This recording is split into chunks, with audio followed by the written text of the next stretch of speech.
Shalom saudara-saudara yang dikasihi oleh Tuhan. Tuhan Yesus selalu mengingatkan kita bahwa hidup kita sebagai orang Kristen haruslah selalu berfungsi sebagai terang. Terang itu adalah selalu menyatakan kebaikan Tuhan kepada orang lain. Disitulah saudara kita bisa membangun orang lain ketika kita menghidupi sebagai anak-anak terang. Salam jumpa dalam program Tuhan adalah Gembalaku. Saudara, salah satu kesulitan bagi kita sebagai orang Kristen adalah ada kalanya kita tidak dapat membedakan apakah sikap saya ini sedang membangun atau sedang merusak. Misalnya ketika kita memberikan kritik atau pandangan kita. Saudara, sebagai orang Kristen, kita harus memegang ajaran iman Kristen yang lahir dari firman Allah. Yaitu ajaran yang murni, ajaran yang sehat. Namun kita juga menyadari bahwa kehidupan sebagai orang-orang percaya, saudara-saudara, ada banyak hal-hal yang sifatnya praktika atau praktis. Saudara, dalam hal-hal yang praktis ini, saudara-saudara, ada kalanya di antara orang-orang percaya ada perbedaan-perbedaan tertentu yang sangat dipengaruhi oleh banyak faktor, saudara-saudara. Nah, saudara, bagaimana kita tetap menjadi orang Kristen yang membangun dalam situasi yang seperti ini? Saudara, mari kita membaca Roma 14 ayat 13 sampai 23. Karena itu janganlah kita saling menghakimi lagi, tetapi lebih baik kamu menganut pandangan ini. Jangan kita membuat saudara kita jatuh atau tersandung. Aku tahu dan yakin dalam Tuhan Yesus bahwa tidak ada sesuatu yang najis dari dirinya sendiri. Hanya bagi orang yang beranggapan bahwa sesuatu adalah najis, bagi orang itulah sesuatu itu najis. Sebab jika engkau menyakiti hati saudaramu oleh karena sesuatu yang engkau makan, maka engkau tidak hidup lagi menurut tuntutan kasih. Janganlah engkau membinasakan saudaramu oleh karena makananmu, karena Kristus telah mati untuk dia. Apa yang baik yang kamu miliki, janganlah kamu biarkan difitnah. Sebab kerajaan Allah bukanlah soal makanan dan minuman, tetapi soal kebenaran, damai sejahtera, dan sukacita oleh Roh Kudus. Karena barang siapa melayani Kristus dengan cara ini, ia berkenan kepada Allah dan dihormati oleh manusia. Sebab itu marilah kita mengejar apa yang mendatangkan damai sejahtera dan yang berguna untuk saling membangun. Janganlah engkau merusakkan pekerjaan Allah oleh karena makanan. Segala sesuatu adalah suci, tetapi celakalah orang jika oleh makanannya orang lain tersandung. Baiklah engkau juga jangan makan daging atau minum anggur atau sesuatu yang menjadi batu sandungan untuk saudaramu.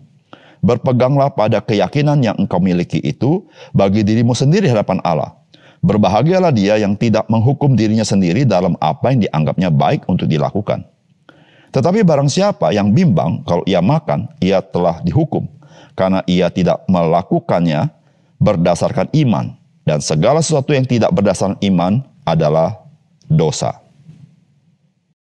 Saudara yang dikasihi oleh Tuhan, perbedaan antara orang Yahudi Kristen dengan orang Kristen yang non-Yahudi di dalam gereja Tuhan di kota Roma pada zaman itu sangatlah kental.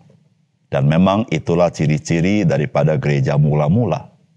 Saudara, ketika kita membaca surat-surat dalam perjanjian baru, kita bisa merasakan betapa tidak mudah bagi para rasul untuk menasihati orang-orang percaya di dalam menjaga kesatuan tubuh Kristus. Agar tubuh Kristus itu dapat terus bertumbuh dan menjadi berkat.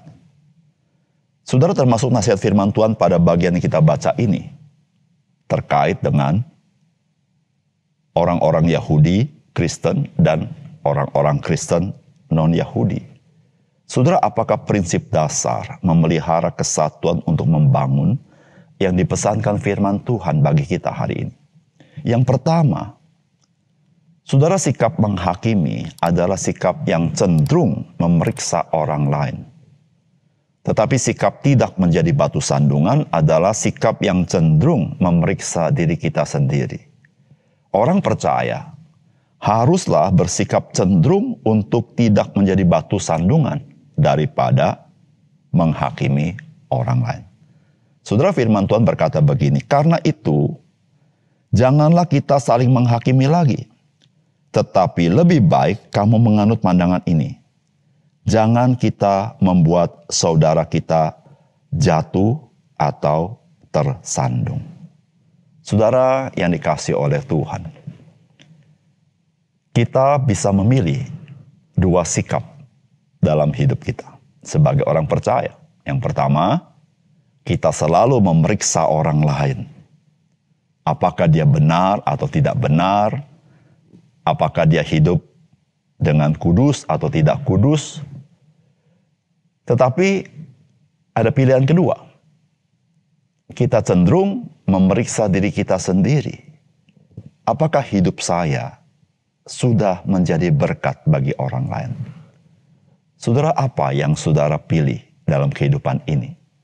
Atau apa yang saudara telah hidupi selama ini sebagai orang percaya? Saudara, firman Tuhan hari ini mengajar kepada kita. Marilah kita memiliki kehidupan yang tidak menjadi batu sandungan bagi orang lain, daripada kita cenderung menghakimi orang lain. Saudara, tidak menjadi batu sandungan bagi orang lain, kita cenderung memeriksa diri kita. Saudara, orang Kristen yang tidak pernah memeriksa kehidupannya dengan baik, dia sulit untuk bertumbuh atau tidak akan bertumbuh. Karena dia sendiri buta akan dirinya sendiri. Dia sendiri tidak tahu bagaimana keberadaan dirinya sendiri. Sehingga dia sendiri tidak punya satu dorongan untuk dia diubahkan oleh pekerjaan Roh Kudus. Apalagi saudara, ketika orang Kristen lebih cenderung memeriksa orang lain. Saudara, jikalau mata kita cenderung melihat kelemahan orang lain, kesalahan orang lain terus, saudara, kita akan cenderung tidak bertumbuh. Kita cenderung menghakimi orang lain. Saudara yang kasih dalam Tuhan, Alkitab hari ini mengajar kepada kita, marilah kita menjadi orang Kristen yang cenderung tidak menjadi batu sandungan. Saudara, dengan demikian, kita hidup sesuai dengan apa yang Tuhan ingin kita hidupi, yaitu hidup di dalam kasih. Saudara, itu yang mendorong kita, mengapa kita tidak ingin menjadi batu sandungan bagi orang lain. Tapi kita rindu memberkati orang lain dalam hidup kita. Karena kita mengasihi mereka, saudara. Oleh karena itu, saudara yang kasih dalam Tuhan, betapa indahnya jika orang Kristen boleh belajar tiap hari hidup. Memeriksa dirinya sendiri, introspeksi diri, apakah hari ini saya sudah jadi berkat bagi orang lain. Dan berdoa, semoga tutur kata kita, tingkah laku kita, kemerdekaan kita, keputusan kita, tidak menjadi batu sandungan bagi orang lain. Tetapi sungguh memuliakan Tuhan dan memberkati banyak orang. Yang kedua, saudara, setiap orang Kristen harus memiliki nilai-nilai kerajaan Allah di dalam kita menjadi kesaksian di dalam menghidupi hidup kita sebagai orang Kristen. Saudara, firman Tuhan berkata, apa yang baik yang kamu miliki, janganlah kamu biarkan difitnah. Sebab kerajaan Allah bukanlah soal makanan dan minuman, tetapi soal kebenaran, damai sejahtera, dan sukacita oleh Roh Kudus. Karena barang siapa melayani Kristus dengan cara ini, ia berkenan kepada Allah dan dihormati oleh manusia.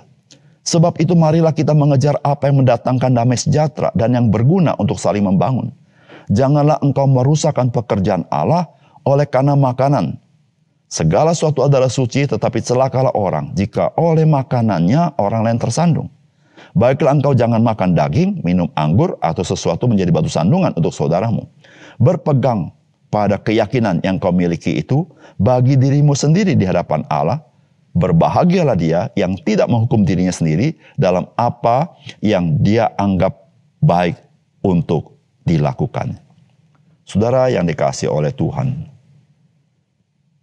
firman Tuhan hari ini memberitahukan kepada kita, ada hal-hal yang sangat prinsip di dalam kehidupan Kristen, yaitu nilai-nilai kerajaan Allah. Itu yang dikatakan oleh firman Allah. Kerajaan Allah itu adalah soal kebenaran, damai sejahtera, dan sukacita. Saudara, ini adalah hal-hal yang prinsip dalam kehidupan Kristen. Ada hal-hal yang sifatnya tidak prinsip. Di antara lain apa yang boleh dimakan, apa yang tidak boleh dimakan. Mana hari yang lebih baik, mana hari yang tidak lebih baik. Saudara, itu bukan hal yang prinsip. Disitulah firman Tuhan mengajar kepada kita supaya apa yang baik yang kita miliki, yaitu nilai-nilai kerajaan Allah, tidak difitnah orang untuk hal-hal yang tidak prinsip. Sehingga saudara-saudara, kita tidak jatuh kepada perpecahan. Kita tidak jatuh kepada permusuhan. Kita tidak jatuh kepada pertikaian satu sama lain untuk hal-hal yang sebenarnya tidak merupakan prinsip. Disitulah saudara-saudara, firman Tuhan sangat menekankan kepada kita nilai-nilai kerajaan Allah, yaitu damai sejahtera, perdamaian dengan semua orang. Bagaimana kita boleh bersuka cita bersama-sama di dalam Roh Kudus. Bagaimana kita boleh hidup benar di hadapan Tuhan. Saudara, inilah nilai-nilai kerajaan Allah yang kita harus pegang baik-baik, saudara-saudara. Saudara, karena hidup kita bukanlah, saudara-saudara, untuk diri kita sendiri. Tapi hidup kita adalah bagi Tuhan. Nah, saudara, waktu hidup kita ini bagi Tuhan, saudara-saudara, maka saudara-saudara kita harus menyadari Tuhan ingin ketika orang lain melihat hidup kita, mereka sungguh-sungguh dikuatkan iman mereka. Mereka sungguh-sungguh diberkati melalui kehidupan kita, saudara. Oleh karena itu, saudara, sebagai orang percaya, kita boleh meyakini apa yang kita yakini, tetapi bagi diri kita sendiri. Tetapi ketika itu, hal-hal yang tidak prinsip membuat perbedaan dan pada akhirnya bisa menjadi batu sandungan bagi orang lain. Maka saudara, mari kita belajar untuk menguasai diri kita. Supaya kita tidak menjadi beban bagi hati orang lain. Menjadi orang menjadi tawar hati karena perbuatan kita. Mari kita menghidupi nilai-nilai kerajaan Allah itu. Saudara, itulah panggilan orang Kristen. Di tengah-tengah perbedaan satu sama lain, ingat saudara, kerajaan Allah itu ada nilai-nilai yang kita perlu pegang baik-baik, yang Kristus berikan kepada kita. Sehingga saudara, orang bisa melihat, inilah orang-orang percaya yang memiliki Roh Kudus, yang dikuasai Roh Kudus, yang menghasilkan buah yang sungguh-sungguh dapat dinikmati oleh orang lain. Saudara, kepada prinsip kebenaran firman Tuhan, kita pegang dengan teguh. Tetapi untuk hal-hal yang tidak prinsip, saudara, mari kita belajar. Belajar menerima orang lain. Belajar untuk memberkati orang lain. Lalu kita belajar juga untuk menguasai diri kita. Sehingga dengan demikian, orang lain boleh diberkati oleh kehidupan kita. Mari kita berdoa. Bapa surga, terima kasih untuk kebenaran firman Tuhan yang menolong kami mengerti bagaimana kami harus bersikap di tengah-tengah perbedaan yang ada, sehingga kami menjaga kesatuan sebagai tubuh Kristus. Kami menjaga damai sejahtera satu sama lain, sehingga kami boleh saling memberkati satu sama lain. Tuhan, meteraikan firman-Mu dalam hati kami. Dalam nama Tuhan Yesus kami berdoa. Amin.